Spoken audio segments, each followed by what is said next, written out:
Bonjour, dans cette vidéo on va étudier les instructions conditionnelles. Alors première instruction conditionnelle, c'est le si alors simple, donc c'est-à-dire if qui veut dire si évidemment. Entre parenthèses on mettra la condition que l'on veut réaliser. Si cette condition est réalisée, alors on fera les actions qui sont entre accolades, sinon il ne se passera rien. Ensuite, deuxième possibilité, si alors sinon. Si la condition est vérifiée, alors on effectue les actions qui sont entre les deux premières accolades. Sinon, on effectuera les actions qui sont entre les deux accolades qui suivent. Troisième possibilité, on peut imbriquer des si alors sinon. Donc si condition alors action. Sinon, si autre condition alors action. Sinon, etc. Donc on peut comme ça mettre des else if autant qu'on veut. Et un else pour finir qui prend toutes les conditions qui n'ont pas été traitées auparavant. Donc voilà un petit peu les instructions conditionnelles simples qu'on peut utiliser en JavaScript. Alors, il nous faut évidemment des opérateurs de comparaison pour ces conditions, justement. Donc on a le égal qui sera avec 3 égales. Alors pourquoi 3 égales? Parce que 1 égal tout seul, ça correspond à l'affectation, comme on l'a vu quand on a étudié les variables à la vidéo précédente. Puisque quand on veut affecter une valeur à une variable, on applique, on dit par exemple let variable égale 5. Et donc ça, c'est l'affectation. On peut également utiliser 2 égales pour faire des comparaisons, mais ça a un autre sens, je ne l'étudierai pas ici. Et donc on a l'égalité au sens strict qui est faite avec 3 signes égales, et donc c'est celle-là qu'on va utiliser. Ensuite on a différent, donc même chose, on a 2 égales précédées d'un point d'exclamation, ou éventuellement on peut utiliser cette notation ici avec inférieur supérieur, mais moi je ne l'utiliserai pas. Ensuite on a inférieur strictement, supérieur strictement, inférieur ou égal comme ceci, et enfin supérieur ou égal. Donc voilà le petit programme qu'on va réaliser dans cette première partie. Donc on va calculer des prix soldés avec différents taux de solde, donc 20%, 50%, 70%. Et donc pour ça, on va utiliser des instructions conditionnelles. Et on va également réutiliser les instructions qu'on a déjà vues précédemment, c'est-à-dire le prompt pour entrer des données, et ensuite le alert pour afficher des résultats ou des messages. On ouvre Visual Studio Code, ainsi que notre navigateur web Chrome. Alors ici, on retrouve le fichier qu'on avait créé la dernière fois, donc on peut le fermer, on n'en a plus besoin. On va créer un nouveau fichier, donc ici, fichier, nouveau fichier. On va l'appeler js-03-instruction conditionnelle.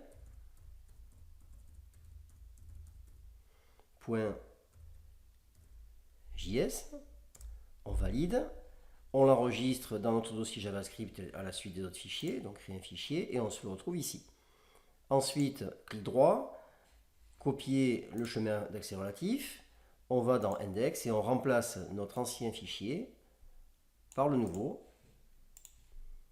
comme ceci, et on fait CTRL S pour enregistrer. Donc maintenant on revient dans notre fichier instruction conditionnelle et on va créer notre fichier. Donc on va commencer par créer 3 variables. Donc on va commencer par déclaration des variables. Donc on met un petit commentaire pour se rappeler comment ça fonctionne.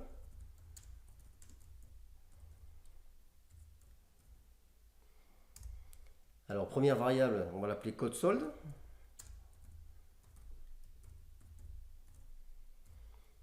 On n'initialise pas. Ensuite, on va avoir une deuxième variable qui va s'appeler prix article.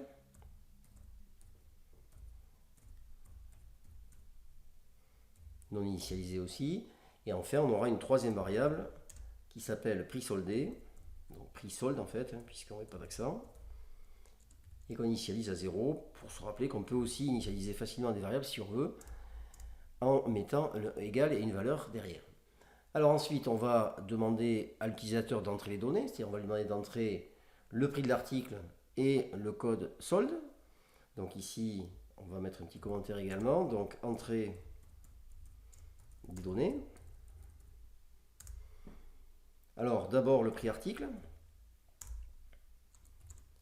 Donc c'est un prix, donc c'est un nombre décimal. Par conséquent, quand on va récupérer la donnée prompt, on a vu à la vidéo précédente qu'on obtenait une chaîne de caractères. Donc il faut convertir en décimal, c'est-à-dire en float. Donc pour ça, on rappelle qu'on fait number. Point parse float. Ensuite, on aura notre prompt. Et ensuite, on aura un message Donc, entrer le prix de l'article.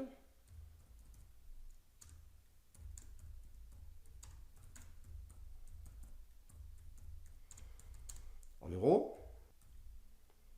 Et ensuite, on a éventuellement une valeur par défaut. Ici, nous, on met rien. On met comme ceci, voilà. Et on finit avec un point virgule. Alors, je vais fermer ici cet explorateur de fichiers dont je n'ai plus besoin. Donc, entrée. Maintenant, je vais demander à l'utilisateur le code solde. Sachant qu'on a plusieurs codes qui correspondent à différents taux de solde. Donc, de la même façon, number, point parse float, entre parenthèses, prompt, entre parenthèses, alors un message. Donc, entrer le code solde.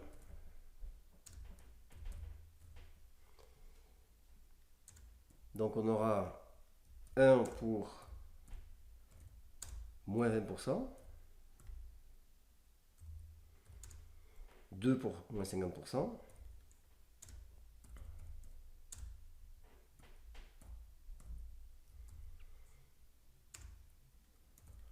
et 3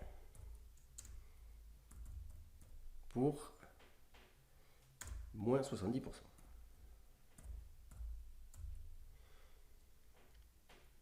Voilà. Donc ici, on met 2 points comme ceci. Là, on met la valeur par défaut, on va mettre 1. Comme ça, s'il ne rentre rien, et bien par défaut, ce sera la valeur, le code 1 qui sera appliqué, c'est-à-dire moins 20%. Voilà, ici, j'aurais pu également mettre 2 points comme ceci. Ensuite, on va calculer le prix soldé.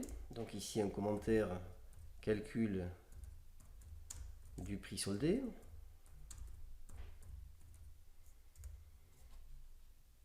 Il me manque un petit slash comme ceci. Donc ici, pour calculer, eh bien, ça dépend du code. Donc c'est là qu'on a notre if. Donc première possibilité, code solde égale 1. Dans ce cas-là, on va faire prix soldé égale prix article moins 20 divisé par 100 fois prix article. Donc on enlève 20% au prix de l'article de départ. Et on met un point virgule ici pour terminer l'instruction. Ensuite, deuxième possibilité, donc else if. Donc cette fois-ci, la condition c'est code solde égale 2. Donc code solde égale 2. Dans ce cas-là, eh bien, on va faire la même chose. Mais cette fois-ci, on aura 50%. Et donc, dans les autres cas, alors en fait, qui tape 3 ou n'importe quoi, ça va faire moins 70% quand même. Donc ici, troisième cas, eh bien, on aura ici une réduction de 70%. Ensuite, il nous restera à afficher le résultat, donc affichage du résultat obtenu. Voilà. Et donc ici, on va mettre alerte, puisque on va avoir un pop-up qui va s'afficher avec dedans, il y aura marqué le prix de l'article soldé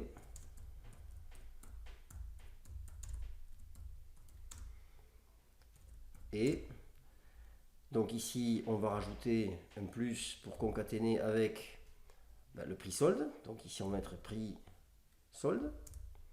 Voilà, donc on va récupérer le contenu de la variable prix solde qui va s'afficher derrière. Et enfin, on va finir la phrase en mettant euro, puisque c'est des euros.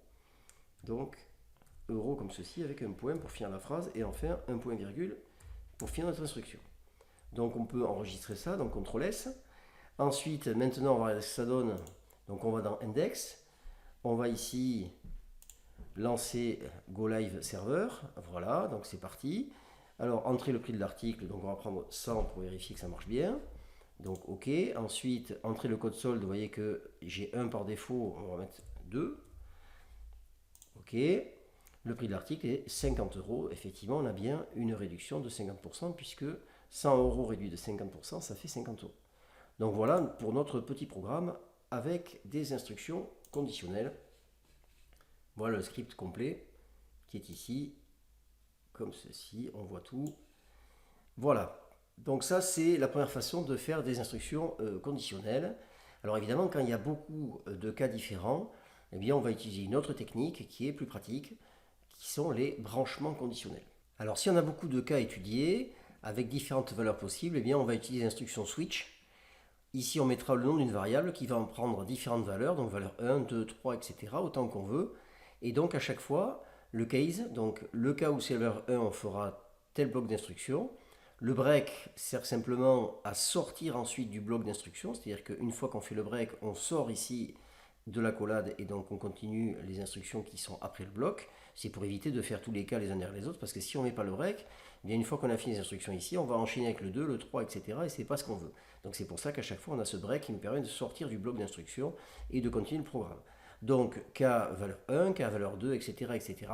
Et on peut rajouter éventuellement un K par défaut. C'est-à-dire si on n'est rentré dans aucun des cas avant, on peut demander d'exécuter un certain bloc d'instruction qui sera défini par défaut. Alors voilà le programme qu'on va faire. Donc on reprend exactement la même chose en fait, mais simplement on va cette fois-ci utiliser un branchement conditionnel à la place des else if qu'on a utilisé précédemment. Sinon le reste c'est exactement pareil. Donc on va simplement modifier notre fichier précédent et l'enregistrer dans un nouveau fichier. Donc on retourne dans Microsoft Visual Studio Code. Alors cette fois-ci ce qu'on va faire c'est qu'on va enregistrer ce fichier dans un autre fichier et ensuite on va le modifier de façon à mettre notre branchement conditionnel. Donc pour ça on va faire ici fichier, enregistrer sous, et donc ici on va mettre, donc par exemple on va l'appeler branchement conditionnel.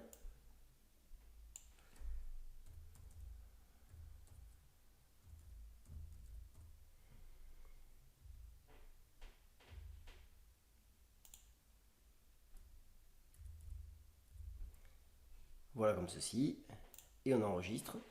Et donc maintenant, vous voyez qu'on a renommé notre fichier. Alors on va évidemment faire comme d'habitude, c'est on va réouvrir notre explorateur, on va récupérer ici, alors on peut peut-être renommer de nouveau parce que c'est pas terrible ça, donc on va mettre celui-là, on va l'appeler, donc ici je le sélectionne, je fais renommer, je vais mettre ici 3-1 pour qu'il arrive en premier, et celui-là, je vais le renommer, et je vais mettre 3-2, comme ceci, voilà, pour toujours les avoir dans l'ordre chronologique. Maintenant, ce qu'on va faire, c'est que, vous voyez qu'ici, il a été renommé évidemment aussi. Donc ici, on le sélectionne, on fait ensuite copier le chemin d'accès relatif, on reva dans index. Ici, on sélectionne ça, on enlève, on fait copier, enfin coller plutôt. Voilà, donc on a maintenant notre nouveau fichier qui est ici, CTRL-S pour enregistrer. Et donc ici, on va modifier la partie qui nous intéresse, c'est-à-dire que en fait, c'est cette partie-là qu'on va modifier, comme ceci. C'est le calcul du prix soldé qui change, tout le reste ne change pas. Donc ici, on va mettre un switch. Donc switch. Entre parenthèses, alors la variable qui va nous intéresser, c'est évidemment code solde qui va prendre différentes valeurs. Donc on va mettre code solde, comme ceci. Et enfin, une accolade. Et donc ici, on va mettre nos différents cas. Donc d'abord, le cas numéro 1. Donc ici, qu'est-ce qui va se passer? On va calculer le prix soldé comme ceci. Donc prix solde égale prix article.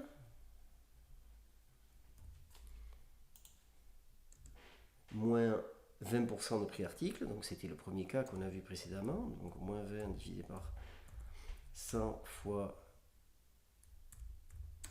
prix article. Comme ceci. Ensuite, on a dit qu'il fallait mettre break. Donc ici, je me décale pour m'aligner avec le bloc. Et donc ici, je mets mon break qui va me permettre de sortir du bloc d'instruction une fois que j'aurai fait mon cas numéro 1. Ensuite, j'ai le cas numéro 2. Alors, je peux ici sélectionner tout ça, faire CTRL-C, donc copier. Ici, CTRL-V. Voilà, donc ça, je peux le décaler ici. Donc, j'aurai ensuite le cas numéro 2. Donc ici, ce sera 50%. Et enfin, j'aurai le cas numéro 3. Donc voilà, ici ce sera 70%. Et enfin, je peux rajouter, comme on l'avait dit, le cas défaut, comme ceci. Ou dans ce cas-là, ben, on peut choisir ce qu'on veut faire. Donc, par exemple, on fera rien. Donc on dira que le prix soldé est égal au prix article. Comme ceci. Voilà. Donc dans ce cas-là, le code n'est pas bon. On n'a rentré aucun des trois. Et donc du coup, on a ce truc-là qui s'affiche. Voilà. Ici, je peux décaler ça pour l'aligner avec le reste. Pour qu'on voit bien. Non, pas du tout. Voilà. Ici, comme ceci. Donc j'ai bien mes blocs qui sont correctement alignés, il n'y a plus qu'à tester. Voilà, donc je vais fermer ça, je n'ai pas besoin. Donc ici, j'avais arrêté Go Live, je vais le relancer pour qu'il m'affiche le contenu d'index. Donc vous voyez, donc j'obtiens mon pop-up, entrer le prix de l'article en euros, donc mettons toujours pareil, 100 euros. Ensuite, le code, ben, cette fois-ci on va mettre 3 par exemple. Et donc on a bien une réduction de 70%, puisque 70% de 100, ça fait bien 70 de réduction et donc 30 euros le prix final. Donc voilà une autre façon de faire les choses. Je vous remontre ici le code. Donc voilà notre code avec un branchement conditionnel. Alors pour finir cette vidéo, quelques compléments qu'on sera amené à utiliser plus tard dans d'autres vidéos, dans d'autres programmes. Donc d'abord la variable de type booléen. Donc un booléen, c'est une variable qui renvoie deux valeurs, soit vrai soit faux, donc true ou false. Donc elle permet justement de tester si une condition est vraie dans le cadre de branchement conditionnel ou d'instruction conditionnelle, etc. Donc c'est très pratique. Ensuite, les opérateurs logiques. Donc ça c'est intéressant parce que quelquefois on peut avoir plusieurs conditions à tester simultanément. Et donc on a besoin du et du ou du non. Donc voilà, le et c'est deux esperluettes, le ou c'est deux barres verticales et le non c'est un point d'exclamation. Donc ça nous permettra aussi de tester plusieurs choses et de faire des instructions conditionnelles plus complexes. Voilà, c'est tout pour cette vidéo. La prochaine vidéo, on s'intéressera aux instructions itératives, c'est-à-dire les boucles for et while.